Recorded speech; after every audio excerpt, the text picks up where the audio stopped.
r/Nosleep. Posted by Reddit user Spike Goddess. I run a museum of cursed objects. I figured out what's going on with Courtney.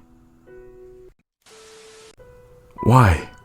Why did you trick me? I asked, trying desperately to distract her, even as it became harder and harder to focus. Courtney had frozen, also looking down at the necklace. I noticed that the man behind her target, had perked up, his eyes locked on the pearl. I would have helped you, Courtney. We would have helped you. You could have gotten someone killed. You did get someone killed. Which, I suppose, was precisely the current problem. I didn't mean to, Courtney said distractedly, eyeing the necklace. At first, I thought maybe I'd get in, and then I'd talk to you. I thought maybe the necklace would be out in the open and I could take it and return it during the night without you ever noticing. Her head seemed to clear a bit, and then shook as though it was clearing out of a fog. It was locked away. I didn't know what to do. I'm really sorry, Alexis. I was so scared when you went into the cabinet. Not scared enough to stop this crazy plot, I responded carefully, struggling to tear my eyes away from the necklace. My slow, steady steps towards Courtney didn't stop though, and she didn't seem to notice, as she also continued to glance down at the pearl. What do you think's gonna happen when you hand him that necklace, Courtney? Do you understand people will die? He will, at least, spat Courtney. I read about it once, when I was little. My parents had some experience with cursed objects too, you know. Ran an antique shop when I was little. Occasionally, they'd run across something cursed, and your moms would come grab it, since they obviously couldn't sell it. That's how you knew about me, I said slowly, feeling the aura of anger intensified again. It wasn't about you, Courtney spat. She looked immediately remorseful at her outburst, but stood her ground. The necklace wavered slightly in her hand. My parents talked, you know, when your moms died. The words hit me like a punch in the gut. Even after years had passed, talked about the necklace, said it could kill anyone who touched it directly, especially. Here, she paused, breaking her focus away from the necklace in order to glare viciously at the man, who still stared, entranced at it. Especially murderers, people with blood on their hands. And that's almost right, I responded.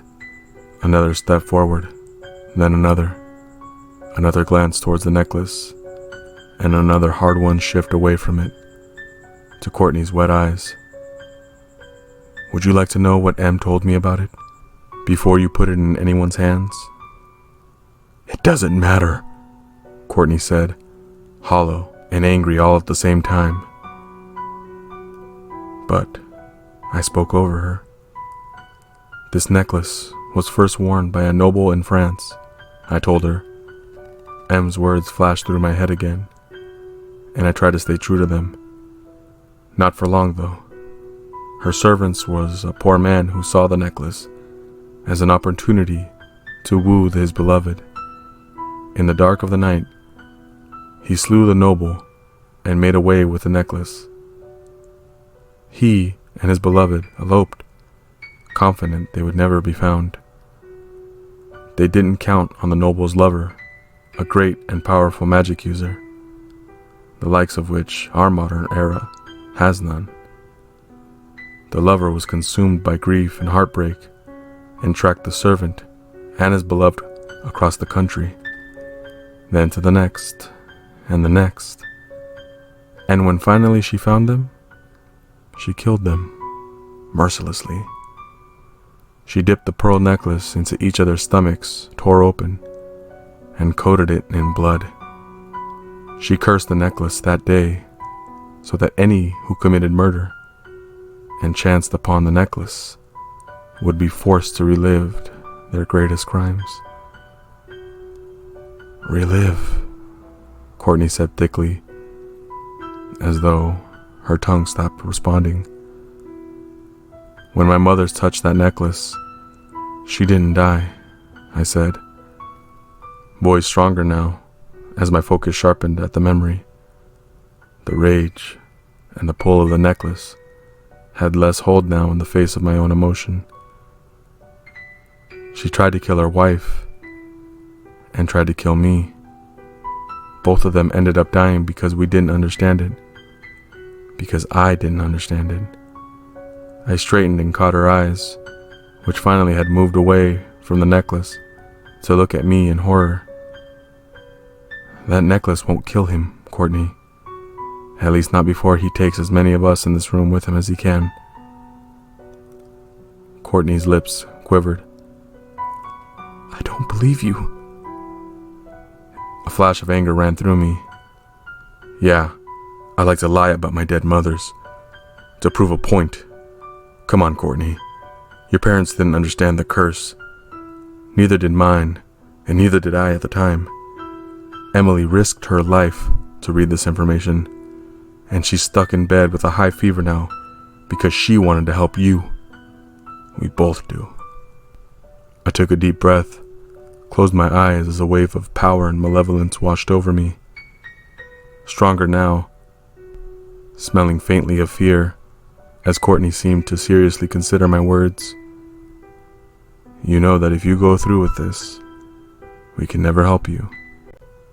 Courtney had begun to cry in earnest. Old, dried tears tracked glistening again. The angry aura I felt wobbled, vibrated. I realized, with sudden terror, that it was coming from Courtney. She sniffled. There's no going back, is there? You still have time, I urged, excitement rushing into my chest at the open hope in her face.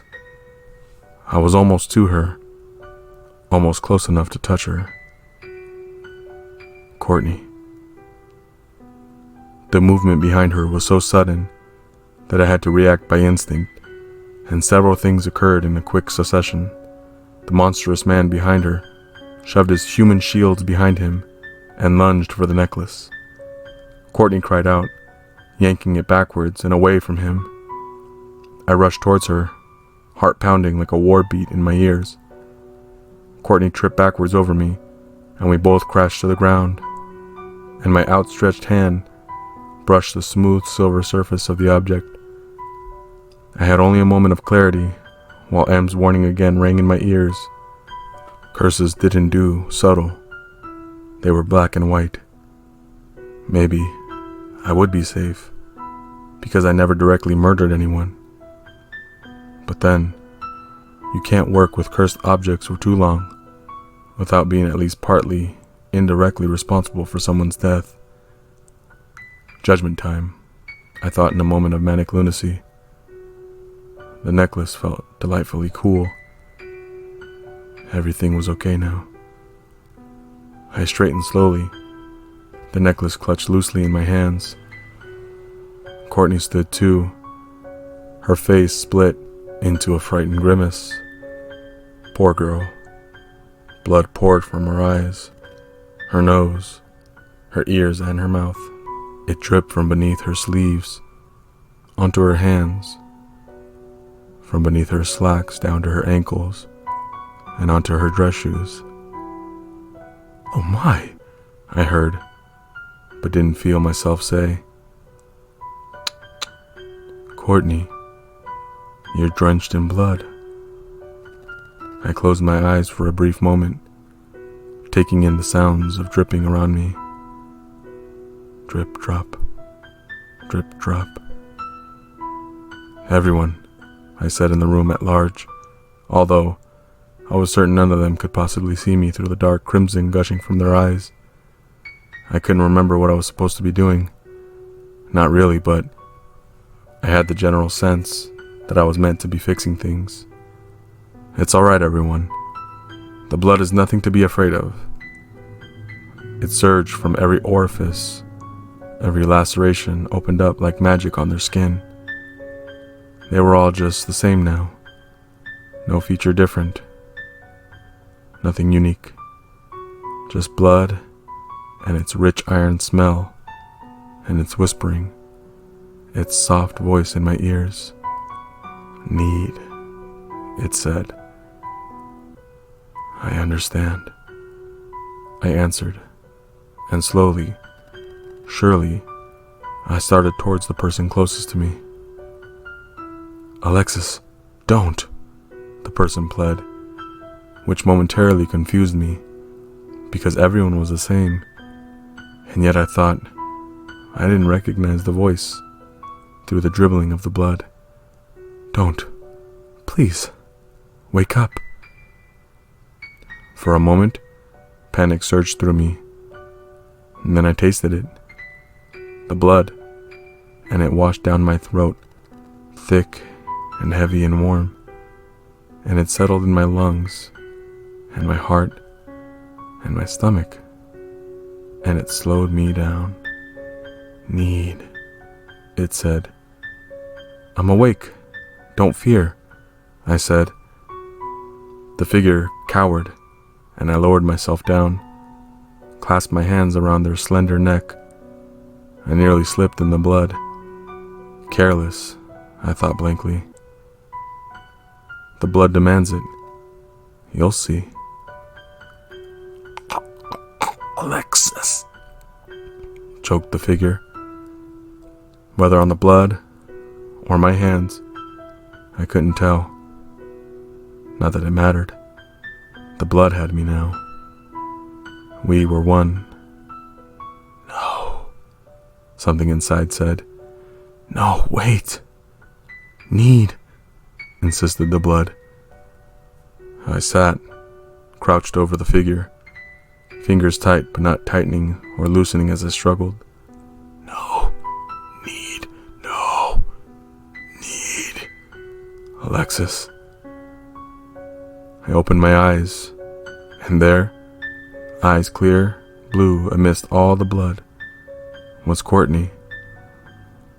Courtney? I whispered. My fingers loosened minutely. Courtney didn't waste a single second. The moment my fingers slacked, she lunged, kneeing me in the solar plexus and driving the breath from my body.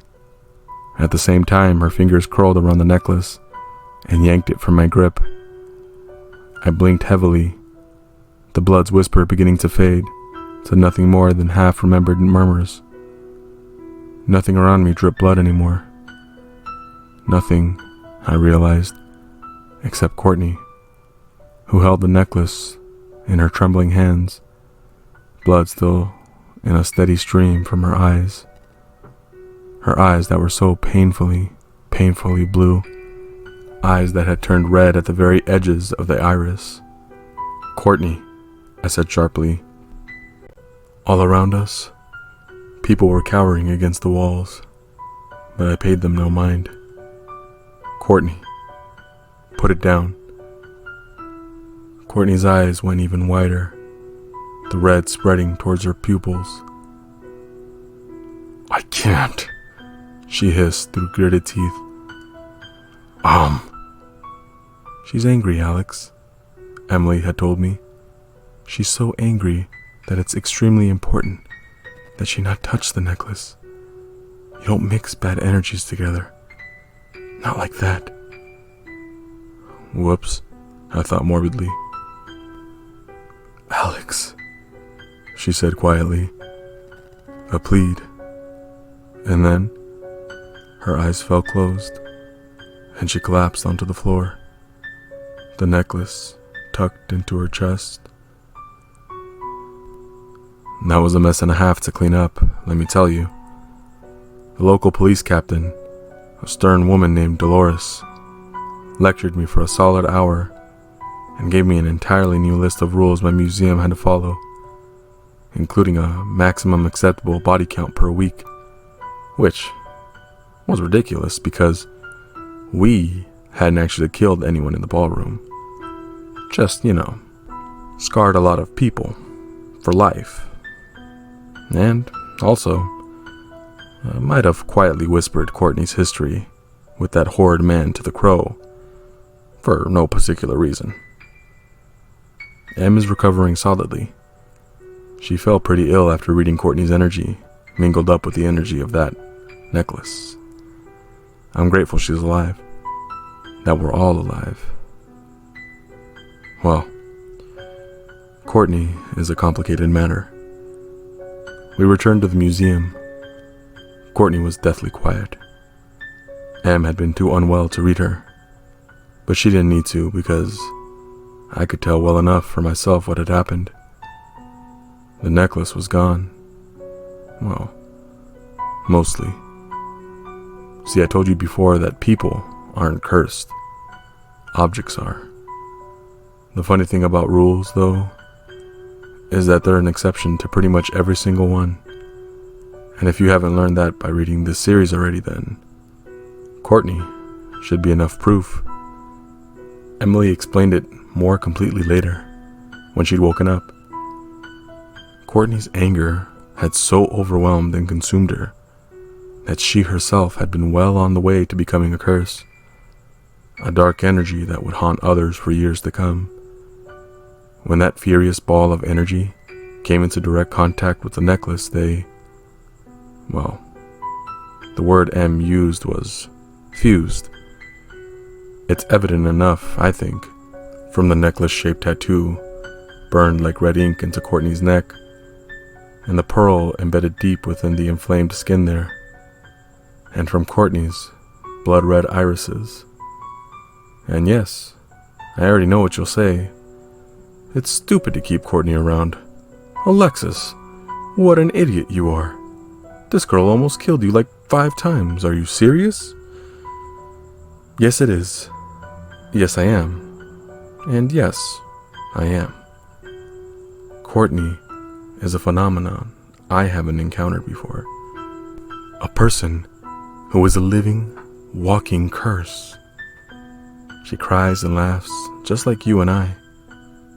And she made a hell of an apology to Em, the crow, and myself as soon as she came to right after the whole ordeal. Only, you and I don't cry. You know, blood. Because Courtney bound this sort of death curse on her own fury. Chances are that the angrier she gets, the more damage the curse will do to her own body. I don't know for sure what will happen, but I imagine that eventually Courtney will be killed by the blood running from her body, and she'll become something else. All I know is that, despite everything, there's a part of me that still can't help but see Courtney as family. That I know she suffered, and I know that sometimes people are stupid when they suffered. That people are really safer from whatever bizarre hybrid curse she carries, if she's here, under close watch by myself and Emily. And that, with my expertise, I might be able to extend her lifetime, keep her a little calmer, a little safer. Courtney will be working the night shift with Jan from now on, never working when visitors are in the museum, and letting us know immediately if she doesn't feel well. Em says she can feel a different aura about a mile away, so I won't be too hard on keeping an eye on her. I know I might regret it, but I'm not losing any more family to this damned object. I'm done with that. And maybe I can save Courtney, and maybe I can't. But either way, she isn't going to be alone. So again, I'm so sorry for the delay in the updates. Not only has it been busy, it's also really hard for me to write this, because these decisions were hard for me to make in the first place, much less to try and justify to you. I am still excited to share some more cursed objects with you in the future, but for now, please remember to kiss Cookie on the nose, read the rules, and please wash your hands for 30 seconds before exiting the bathroom. Until next time.